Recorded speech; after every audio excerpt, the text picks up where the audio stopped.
Urban Debate 360 on Magic Bricks now. I'm Faye D'Souza. Let's find out the headlines from your city tonight. Mumbai will stay on high alert through the weekend. The police have beefed up security after 2 school children reported sighting unidentified men with backpacks on Thursday morning. There's a multi-agency search on right now, but the police tells citizens to be careful and to avoid crowded places. SEBI makes it easier for real estate companies to raise money through REITs. A lot of cash is going to flow into the real estate industry, but will it save our pained industry right now?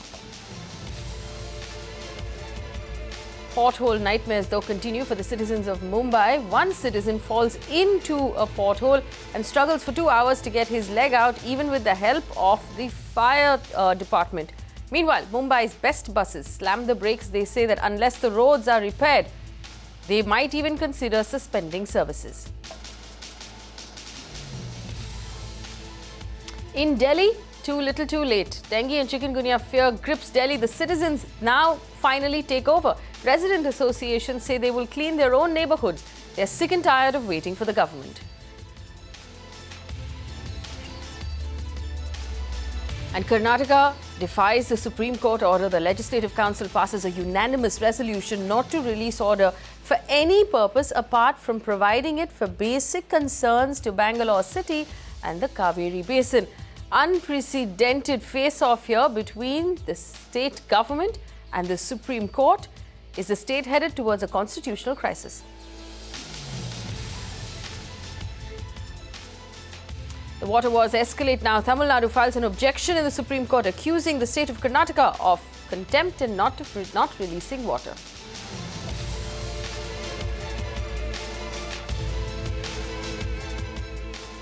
Well, straight up, Mumbai is going to stay on high alert right through the weekend. What does this mean for you? What we're hearing from the police today is that security has been beefed up across the entire city after 2 school children reported sighting 4 suspicious men in face masks and army fatigues. The NSG, the state's police specialized Force 1, has now been roped in as a multi-agency search operation begins and continues on day 2 for these men. Sindhu brought us this ground report from Uran. This is the jetty near Uran in Karanja, where a lot of fishermen come here in their boats and bring their catch of the day. There are also a lot of ferries that come from the gateway of India and other points such as Elephanta Caves and other islands that are there near Mumbai. It is a very important point when it comes to the point of security that regular checks are being made by the police even before this incident happened of the combing operations in Uran and the intruders that were spotted yesterday. The ships and the ferries that were coming and the boats that were coming here were regularly checked not only by the police but also the customs. The regulation here and the checking, the security clearances of the ferries and the boats have become more stringent after yesterday's incident, and the commandos and the police are right now making their checks in every boat that is coming here at this point. A very vulnerable point from the point of view seeing that behind me right here, what you can see here at the sea coast, at this place is adjacent to a creek and opens up into the Arabian Sea, and a lot of important places such as the GNPT, ONGC, the merchant navy ships that are always there in the Mumbai harbour, and the defence bases that are there of the Navy, the Naval Dockyard and the Western Naval Command. Everything is here, which makes it a very important spot for the police and the security agencies to maintain constant security and so as to avoid any danger or untoward incidents. Well, like we told you, Mumbai will stay on high alert right through the weekend. Our reporter Aishwarya Paliwal spoke with security agencies in Mumbai who tell us what you need to do as citizens as the high alert continues. What does high alert mean for you and me? Do we still go shopping? Can we still watch movies? Aishwarya will tell us. Now, the Mumbai police has said that whole of Mumbai will remain on high alert for the next 24 hours at least. They are advising people to be alert and avoid all the public places, especially all those places which are near the coastal lines. Also, the number of policemen manning the city currently, they have increased them so that no untoward incident can happen. They are saying that just for the next 24 hours till the time tension subsides, the whole of the city will be on high alert. People need to be very careful. Schools and colleges have been open. People are, school kids are going to schools and colleges, but they are saying that you need to be on high alert, and if you see anything suspicious, the Mumbai police say that they want citizens to alert them about it. All right, citizens, stay on guard over the weekend and alert the police. We'll put out numbers of the police also. 100 is the number you should be using if you notice anything suspicious in Mumbai. The coastal town of Uran is locked down completely over that high alert. There are security forces likely to be across the city of Mumbai right through the weekend. So be on your guard and try as far as possible to avoid very crowded places. We're staying with Mumbai. The potholes that we brought up yesterday continues to endanger people's lives and limbs in a shocking incident. A Mumbai motorist was trapped in a pothole for over 2 hours. As in one of Mumbai's suburbs, Malad, on Thursday night, the fire brigade had to be summoned in to get him out of the pothole where his leg was stuck. He was then taken to hospital. Disha Shah sent us this report. I'm standing in Malvani, which is in Malad West in Mumbai, and the place where I'm standing, this exactly is the same spot where a 26-year-old boy who has been identified as Deepak Pujari got injured due to this pothole which was left open. This incident occurred at 1 a.m. in the night when he was on his way back home and he was riding his motorbike. It was then his bike fell and slipped into this pothole. His foot was trapped for 2 hours and he was rescued later only by the police officials and the fire brigade after 2 hours. But you can see the condition of the pothole. You can see that it is just a temporary filling done by the corporation. You can see it's not that concrete. But what's surprising to know here is that if you just walk 2 steps away, you will find a second gutter which is left open and which has not been filled and repaired by the BMC. And if you walk 6 steps away, what you can also observe a third gutter which is left open and not repaired or not filled. No kind of filling is done by the corporation, not even a temporary one. In fact, residents here, they complain that they have been making repeated complaints at least to fill these open gutters because they say it's very dangerous. Many incidents have occurred because of these open gutters. The last one that we saw happened on late Thursday night. So of course they say that this is quite dangerous.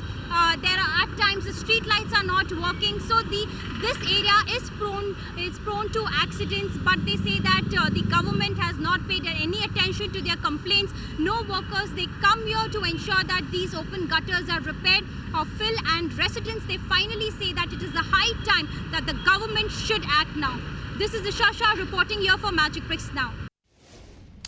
The state of Mumbai's roads are so bad that even the state agencies now are up in arms against each other. Authorities from the city's main bus service, the Brihan Mumbai Electricity Supply and Transporter, BEST, has recently written to the municipal corporation, the BMC, seeking immediate repairs of the arterial roads in the city. The BST has in fact threatened to stop bus services on these roads unless the potholes are fixed. Ruchi Deshpande sent us details. I am standing here in the eastern Bandra suburb of Mumbai, which besides being home to a lot of government officials, is also home to one of the worst pothole roads in this city. I am talking about the stretch that connects the eastern Bandra suburb to the BKC, which is also one of the poshest suburbs of the city. Now this road is so bad, so much so that the city's public transport service BEST has written to the Mumbai Municipal Corporation asking them to repair this road as soon as possible. In fact, we have a copy of the letter sent by BEST to the Mumbai Municipal Corporation that states that there is huge inconvenience caused to the BEST buses while plying through these roads, and it's causing an inconvenience to the passengers as well, and that something should be done about it as soon as possible. In fact, when we got in touch with the BEST officials, they told us that they went to the extent of joining hands with the local corporator to ensure that at least some of these potholes were filled. They also thought about stopping the bus service with 3 of their routes on this road, but they were unable to do so since this road is very busy and it requires the best buses to ply on the same road. When we got in touch with the independent corporator who had joined hands with the BEST to fill these potholes, we learned that a PIL was filed by him about about 2 years ago in the Bombay High Court, which bore fruits this week, where he told us that now the Mumbai High Court has directed the Mumbai Municipal Corporation to go ahead and fill that road, or at least repair that road in the next 4 months. We did try to get in touch with the Mumbai Municipal Corporation about this, but we received no reply from them. But as of now, until that work is over, this road remains one of the worst pothole roads in the city of Mumbai. That road is, of course, like Sri was telling us, 500 meters from Matrushri, which is the home of Uddhav Thackeray of the Shiv Sena. The BMC is run by the Shiv Sena. One hopes that this particular road will be paid attention to, with the appalling state of affairs right now on roads in Mumbai. Anything around the Bandra East area also links to BKC, which is a very, very important business district that people have to travel in and out of every day. We absolutely cannot have roads of this poor quality in the middle of the city. I mean, we're not even talking about the suburbs here. This is appalling and unacceptable. Moving on to Pune. Stay home and avoid crowded places. That's the advice coming in from the Pune police as well. Punekars have been asked to stay home unless they have urgent work this Sunday for a completely different reason. 18 roads will be shut on Sunday across the city in the wake of the scheduled Maratha community rally this weekend. Police are expecting over 10 lakh members of the Maratha community to participate in the protest. It's slated to go through Lakshmi Road. As a result, all major roads in the Perth connected to this arterial road will be closed for traffic until mid-afternoon. Roads you should be avoiding are flashing on your screen for this Sunday. And in Delhi, the Delhi government and municipal bodies are busy passing the buck and playing politics over people's lives. But the people of the capital city have taken the crisis into their own hands and started a drive to fight chikungunya and dengue cases in Delhi. They've said enough is enough and they're no longer going to wait for the government. One wonders if this is the mode of action that citizens are going to have to start taking across the country as we wait for our governments to take our needs more seriously. Deepa Rana sent us this report from Delhi. So after getting fed up with the condition of, collection of water as a result of people using hose pipes to wash cars and driveways and littering their fronts and their rear, their back lanes, we decided to start a challan system in the colony. And I went to the MCD to discuss this, and we were given this one person who is an assistant sanitary inspector, who doubles up as a supervisor to these sweepers, as well as he has the power to challan residents who, after one warning, if they don't listen, can be challaned by this gentleman. And I've noticed since the last year or two, since this has been put in place, there definitely has been improvement in the colony. And it works beautifully. And you basically have to have a rapport with the person who is working with you. That's very, very important. So once that is in place also, then it works wonderfully. As the RWA, we have taken several steps to control the epidemic in our own areas. First of all, we knew at one point that we may have a problem this time because we've had new rainwater drains laid in the colony. So therefore, a lot of deep trench digging has been done. We were aware that we may have water standing here. So we had again, time and again, gone to the MCD and specifically requested that they do a weekly spraying of all our rainwater drains, which the MCD does. Every Friday, the fellow comes, we call him our Machhar man, he comes here and he puts the medicine in the drains. In addition to that, the RWA, out of whatever funds we collect, we put diesel and kerosene wherever we see any water stagnating. We have drives where our colony people, where our guards who are employed by the RWA and our own RWA guys who work in the office, they go once a week and they put the kerosene and the diesel in all the drains. Because unless everybody gets up and moves, it's okay to say the government is there, we know what's happening. Yes, I do believe the government has an accountability for it. What they start doing when there is this kind of an epidemic is not what we need. You know where there is water drainage problem, you know where there is a traffic jam. I mean, talk about anything, we are aware of it. But yes, when we all get together, it's a mass movement in each one, and I think it will certainly move. Madam हम जैसे मलबा होता है, मलबा लोग फेंकते हैं, मलबे पे, पानी पे, कूड़ा गार्बेज वगैरह फेंकते हैं, उस पर चलान करते हैं। डेली हम चलान करते हैं। जैसे जाते हैं बैकलेंस में पानी होता है, जैसे पानी बहा रहे हैं लोग, कूड़ा फेंक रहे हैं, मलबा फेंकते हैं, उनके ऊपर हम चलान करते हैं। कितने रुपीस में चलान होता है? मैडम ये तो हम तो चलान करते हैं, फाइन तो मजिस्ट्रेट साहब ही करते हैं, वो तो वहीं जाके होता है कोर्ट में। नहीं मैडम, उनको हम कहते हैं ये कूड़ा आपका है, जैसे उनको देते हैं, उनको चलान की पर्ची देते हैं, वो जाके वहाँ मजिस्ट्रेट साहब फाइन कर देते हैं, उनको फाइन होता है वहाँ पे, उनको वहाँ जाके उनको फाइन हो जाता है। उसके बाद कुछ चेंजेस देखे आपने? हाँ, कुछ लोग सुधरते, कुछ नहीं सुधरते जी। कुछ लोग हैं जो कहने से मान जाते हैं, कुछ लोग होते हैं नहीं मानते, बिल्कुल कहते रहते हैं, उनको समझाते हैं, एक बार दो बार नहीं मानते तो उनको चलान कर देते हैं, कहते हैं काटे जाओ, कुछ ऐसे भी चलान करते रहो, हम नहीं सुधरेंगे। कुछ होते हैं जो एक बार में समझ जाते हैं। Well, moving on to the city of Mumbai, how tall can the buildings get in Mumbai? The answer might soon be determined by the width of the road that it stands on. The Maharashtra government gets to work on a policy that could have repercussions in the city's skyline and, of course, more importantly, the cost of homes in Mumbai. Because if you're allowed to go vertical, you'll be able to build more homes and that will bring down the prices of homes as it increases the supply. Will that happen? Ruchi Deshpande brings us details of that policy. The Maharashtra government is considering coming out with a policy that will link the building construction height to the road width that it is adjacent to, which essentially means that narrower the width of the road, lesser is the vertical limit for the building that it is adjacent to. Now, this move by the Maharashtra government basically comes in a rationale to decongest the roads where these buildings are. What the Maharashtra government want and what it tells Magic Bricks now is that they want smoother traffic flow in case the vehicles do decide to take that narrow road with buildings on either side, and more importantly they want the residents staying in the buildings to have a smoother access to the road outside their buildings.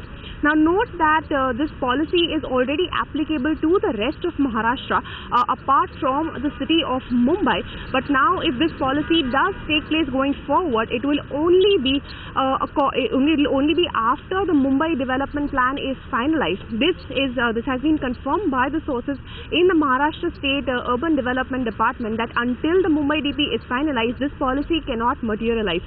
If this policy does happen going forward, then one thing that the developers can profit from is the fact that if they have their buildings on say 60 feet of road width, then they can get additional construction and TDR going forward. As one way the Maharashtra government has decided to do this is by making changes in its current TDR policy going forward.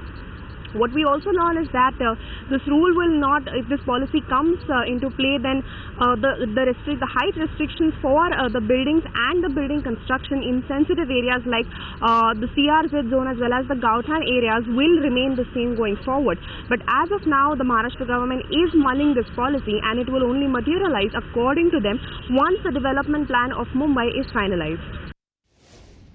On to our continued focus on the Kaveri water dispute that will decide whether or not the entire city of Bangalore receives drinking water right through summer next year. The Karnataka government has decided to defy the Supreme Court order. It passed a unanimous resolution not to release the water to Tamil Nadu. The government says the water will not be used for any other purpose apart from providing basic concerns of citizens living in Bangalore and the Kaveri basin, that includes drinking water.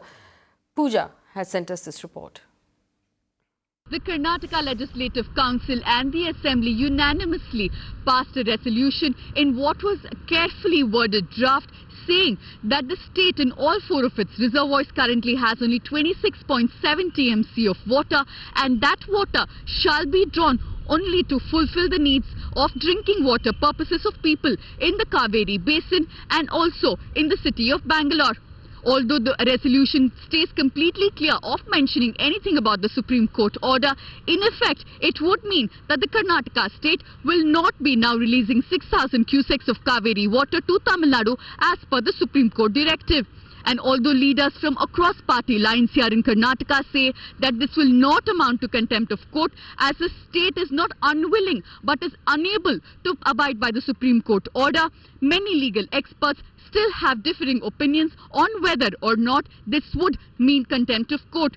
But irrespective of which way it swings, this historic move eventually will bring forth a constitutional crisis where again the question of who is greater in a situation like this, the judiciary or the legislative arm of the constitution, has been brought forth yet again. By defying the Supreme Court order, is the state of Karnataka headed towards a crisis? What does this mean then for the citizens of Bangalore? That Karnataka government, Karnataka legislature have taken a stand not to share water to Tamil Nadu because the Supreme Court judgment had mentioned that the priority for water should be only for drinking purpose, then for irrigation and then for power sector. What will be the way forward then if and we understand Tamil Nadu has approached the Supreme Court again? The gentleman talks about coming together there in Karnataka. He probably means ganging up against the Supreme Court. What we are likely to witness now, in fact, this is entirely precipitated by that resolution, is a constitutional showdown between two estates of democracy in our country, between the judiciary and the legislature. Please understand that when it comes to the Constitution is supreme, and a basic structure of the Constitution is separation of powers between the executive, between the legislature and the judiciary. By actually coming up with this resolution, well, it is a constitutional crisis, as you rightly said, but then these are things that are subject to judicial review. It is contempt of court. Of course, the Chief Minister will say he's caught between a rock and a hard place, between privilege of the Assembly and contempt of court of the Supreme Court. But this is not some Cup Panchayat. This is not some, kangaroo court out there. This is the highest constitutional court of the country. Why force a constitutional crisis? But the point here that Nasir Hussain was making is that the Supreme Court order specifies that the water needs to be used for drinking. Now, the Karnataka government claims that that is the specification that is being followed in this particular case, that it is not an outright defiance of the order.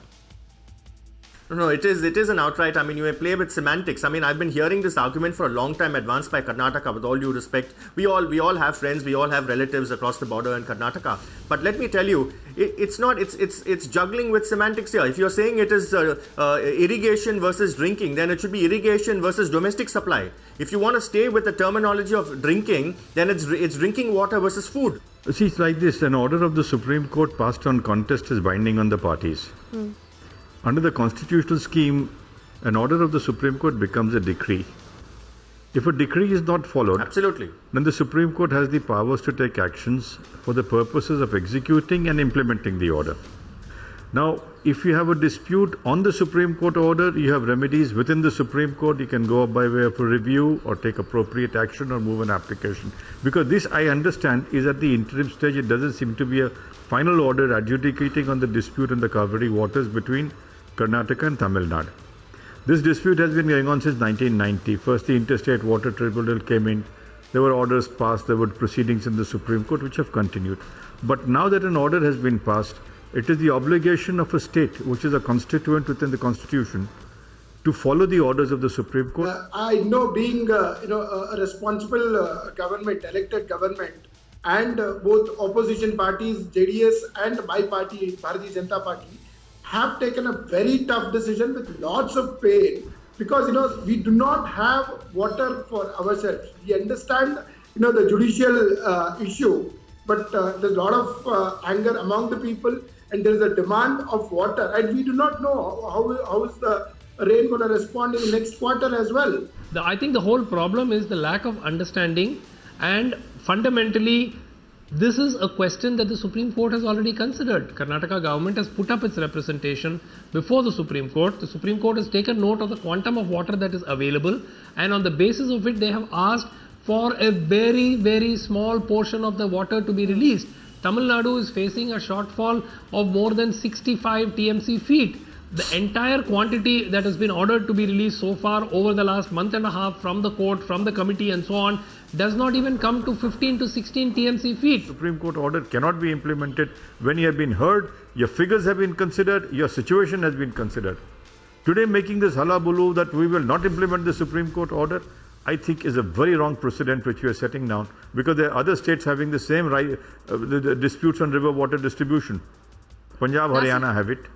They are there today between Maharashtra and the other states. Respond to that. Tomorrow Odisha is going to wake up with Mahanadi. Now Andhra and Telangana have it. Yeah, Nasir Hussain, respond to that. Why is this the stand that the Karnataka government is taking after repeated reviews and after repeated orders from the Supreme Court? Nasir Hussain. Something wrong in Mr. Siddaramaiah going back to the legislator and discussing the situation that the state of Karnataka is facing vis-a-vis the water scarcity. Is there anything wrong in that? Point number one. Point number two, the Karnataka government has not said that they will not implement the order. They said that according to the order, everywhere it is written that the priority should be given to drinking water. We have only about 27 TMC of water, and only the order city is of Bangalore unimplementable. I'm and a quoting few the other Chief towns in the Minister. Kaveri He said basin the of order is Karnataka need about 24. Listen to me. Need about 24 TMC of water till next April, May. Of course, we're keeping a very close eye on that entire dispute because at stake is drinking water for the city of Bangalore until June next year. Let's take a look at what else is making news across the country right now. Coming in from Chennai, Chief Minister Jayalalitha has been hospitalized after being diagnosed with a fever and dehydration. Take a look. Hospital authorities, however, have said that the Chief Minister is under observation. Security has been beefed up around the hospital premises. As much as 500 policemen have been deployed in the area to protect the Chief Minister, who's currently in hospital. Well, the Apex Court has summoned Lalu Prasad's son, Tej Pratap, in connection with the Sween journalist murder investigation. The summons comes after Tej Pratap was seen photographed with the alleged shooter, Mohammed Kaif. The court has expressed concern over the alleged politician-criminal nexus in Bihar and has sought a response from Nitish Kumar's government. And the film wing of the Raj Thackeray-led MNS has threatened to stall the release of Ranbir Kapoor's latest film, Ae Dil Hai Mushkil, saying that it featured Pakistani actor Fawad Khan. Not only has the MNS asked for the Pakistani actor to leave the country immediately, they also threatened to stop the release of the film. The party has asked whether it was difficult to find Indian actors to fit the role. The director had to approach a Pakistani actor when India was facing so many problems at the border.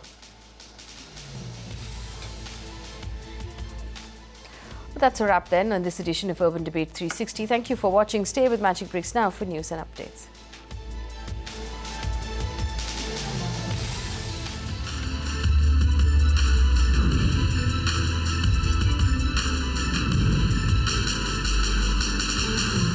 You can watch live TV on our website mpnow.in. Find us on Facebook at facebook.com/magicbricksnow. And don't forget to click the like button. You can also follow us on Twitter at Magic Bricks Now. To stay updated with all our programming, hit the subscribe button on our YouTube channel by logging on to youtube.com/Magic Bricks Now.